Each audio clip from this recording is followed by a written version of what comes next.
अस्सलाम वालेकुम dear student, उम्मीद करता हूँ कि आप सब लोग ठीक होंगे और अपने घरों में महफूज होंगे। चलें स्टूडेंट्स, आज के लेक्चर की तरफ चलते हैं।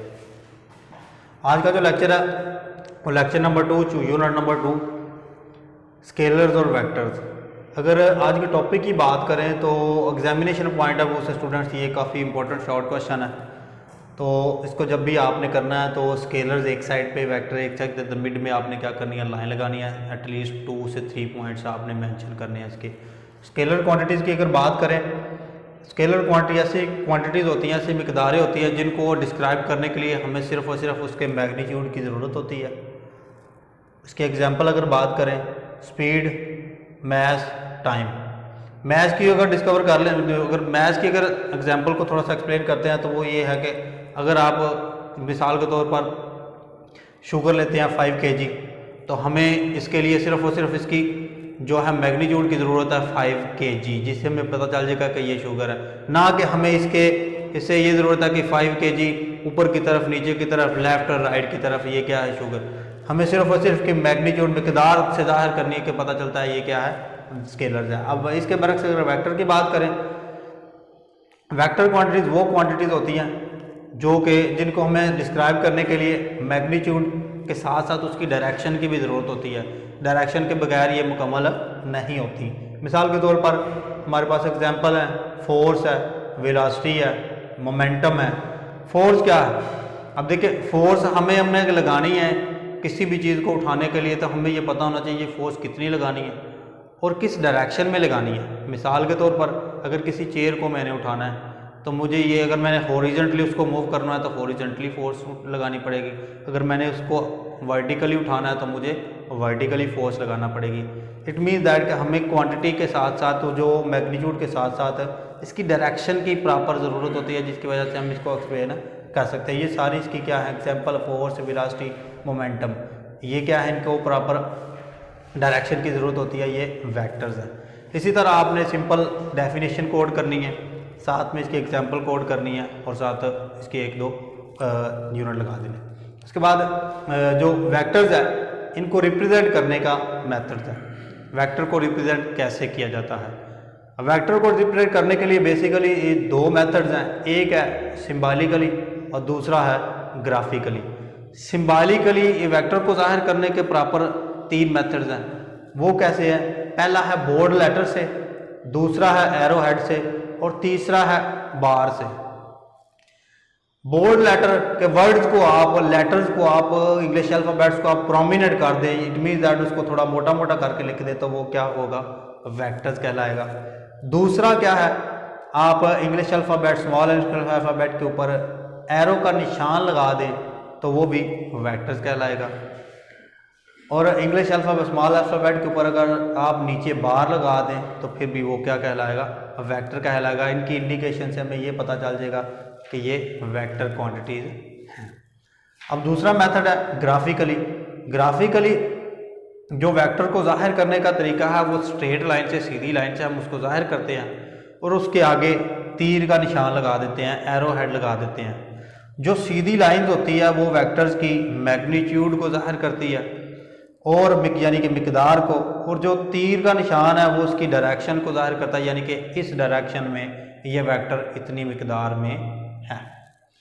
अब रिप्रेजेंटेशन ऑफ वेक्टर्स फिर से सुन लें, उसके 2 मेथड्स है प्रॉपर, एक सिम्बॉलिकली और दूसरा ग्राफिकली। सिम्बॉलिकली को प्रॉपर डोनेट करने के लिए 3 मेथड हैं, बोल्ड लेटर, एरो हेड और बार। और ग्राफिकली इसको ऐसे जाहिर किया जाता है कि एक तीर का निशान लगाया जाता है और इसके आगे तीर का निशान और सीधी लाइन, सीधी लाइन उसकी क्या है, उसकी मिकदार को जाहिर करती है, मैग्नीट्यूड को, और तीर का निशान उसकी सिमत को। जिस तरह हमने स्केलर और वेक्टर का डिफरेंशिएट पढ़ा, अब स्केलर और वेक्टर की जो एग्जांपल्स हैं उनको आगे थोड़ा सा डिस्कस करेंगे। Distance and displacement. डिस्टेंस और डिस्प्लेसमेंट ये भी एग्जामिनेशन पॉइंट ऑफ व्यू से इंपॉर्टेंट शॉर्ट क्वेश्चन है। उसी तरह जिस तरह आपने इसको सॉल्व करना है, इसी तरह ही इसको सॉल्व करना है। Distance, length of path between 2 points, 2 नुकात के दरमियानी लंबाई को फासला कहते हैं। मिसाल के तौर पर मेरे पास 2 पॉइंट्स हैं, एक ए है और एक बी है। इनके दरमियान जो टोटल जो लेंथ है इसकी, टोटल इसकी लेंथ है ये क्या कहलाएगी, फासला। और फासला को एस से जाहिर करते हैं, और जो लेंथ का यूनिट होगा वही फासला का यूनिट होगा। लेंथ का हमने बेस यूनिट्स में पढ़ा था कि लेंथ का यूनिट मीटर होता है और वही यूनिट फासले का होगा। आप देख सकते हैं कि हमें डायरेक्शन की ज़रूरत नहीं पड़ी, हमें सिर्फ लंबाई चाहिए A to B, ना कि B to A। जो इनके दरमियान लंबाई होगी वो क्या कहलाएगा, फासला। अब इसमें डायरेक्शन की बात नहीं आई तो ये स्केलर क्वांटिटीज़ है, जिसमें डायरेक्शन की बात आएगी वो वेक्टर्स बन जाएगी। अब अगर डिस्प्लेसमेंट की बात करें तो डिस्प्लेसमेंट है शॉर्टर डिस्टेंस। शॉर्टेस्ट डिस्टेंस यानी कि दो पॉइंट्स के दरमियान कम से कम जो फासला होता है वो क्या कहलाता है, वो डिस्प्लेसमेंट कहलाता है। इसी एग्जांपल को आगे लिख लेते हैं। ये मेरे पास एक A पॉइंट्स है, ये क्या है, B पॉइंट्स। अब ये तो टोटल हो गया डिस्टेंस, हमें कम से कम फासला चाहिए जो कि एक डायरेक्शन में होना है, या A to B होना है या B to A होना है। अगर डायरेक्शन आ गई है तो ये क्या क्वांटिटी बन जाएगी, ये क्या बन जाएगी, वेक्टर्स बन जाएगी। अब इसमें फिर डिस्टेंस की बात आई है, उसने कहा है कि जी shorter distance between two points. Shorter distance, जब डिस्टेंस आ जाएगा तो जो यूनिट डिस्टेंस का होगा वही यूनिट इसका होगा डिस्प्लेसमेंट का, तो इसका भी यूनिट मीटर ही है। जो फर्दर एग्जांपल है इसकी स्केलर्स एंड वेक्टर्स की, वो है जी स्पीड, वेलोसिटी एंड एक्सेलरेशन। तीनों अलग अलग टर्में हैं, इनको पहले हमने डिफाइन करना है, फिर उसके बाद ये देखना है ये स्केलर्स एंड वेक्टर्स हैं, फिर देखना है इसका यूनिट क्या है। स्पीड, स्पीड क्या है, किसी भी जिस्म का अकाई वक़्त में तय करदा फासला जो क्या कहलाता है, स्पीड कहलाता है। Distance covered by an object in unit time is called speed. Speed को स्मॉल v से डोनेट करते हैं। इसका जो फार्मूला है S/T। S यहाँ पे डिस्टेंस को शो कर रहा है और T यहाँ पे टाइम को। डिस्टेंस का यूनिट हमने ऊपर पढ़ा है मीटर है, तो उसको m लिखेंगे, और टाइम का यूनिट हमें पता है जो SI यूनिट्स है उसका S है, सेकंड है। अब m की पावर 1, s की पावर 1, s की पावर 1 नीचे प्लस है, ऊपर लेके आएंगे तो माइनस बन जाएगी, तो इसका यूनिट बन जाएगा मीटर फी सेकंड, मीटर पर सेकंड। अब वेलोसिटी की बात करें, change in displacement, change in displacement, change in displacement is called velocity. v is equal, इसको भी स्मॉल v से डोनेट करते हैं, v is equal to d/t। यहाँ पे d डिस्टेंस नहीं, डिस्प्लेसमेंट को जाहिर कर रहा है, और इसका भी यूनिट मीटर हमने ऊपर पढ़ा है, और s टाइम का यूनिट। इसका भी यूनिट जो इसका होगा वही यूनिट इसका होगा, लेकिन फ़र्क इसका मैं एंड पे बताऊंगा क्या होगा। ये ऊपर जाके इसकी भी पावर -1 हो जाएगी, और इसका भी यूनिट मीटर पर सेकंड बन जाएगा। इसके बाद acceleration, change in velocity. Change in velocity क्या है, एक्सेलरेशन कहलाता है। किसी मुतहर्रिक जिस्म का वेलोसिटी में तब्दीली की शरह को एक्सेलरेशन कहते हैं। इसको स्मॉल a से डोनेट करते हैं। चेंज इन वेलोसिटी, चेंज होता है छोटी रकम में से बड़ी रकम को माइनस करना, यानी कि Vf माइनस Vi/t। ये Vf यहाँ पे फाइनल वेलोसिटी को शो कर रहा है, और Vi इनिशियल वेलोसिटी, इब्तदाई वेलोसिटी को शो कर रहा है, और t टाइम को। वेलोसिटी का यूनिट पीछे हमने पढ़ा है मीटर पर सेकंड है, और टाइम का यूनिट सेकंड है। अब ये सेकंड जब ऊपर जाएगा तो इसकी पावर -1 हो जाएगी, और -1 मिलके -2 हो जाएगी, तो इसका यूनिट बन जाएगा मीटर पर सेकंड स्केयर। स्टूडेंट, इसमें से हमने देखना यह है कि इनमें से स्केलर कौन सी है और वेक्टर क्वांटिटीज कौन सी है।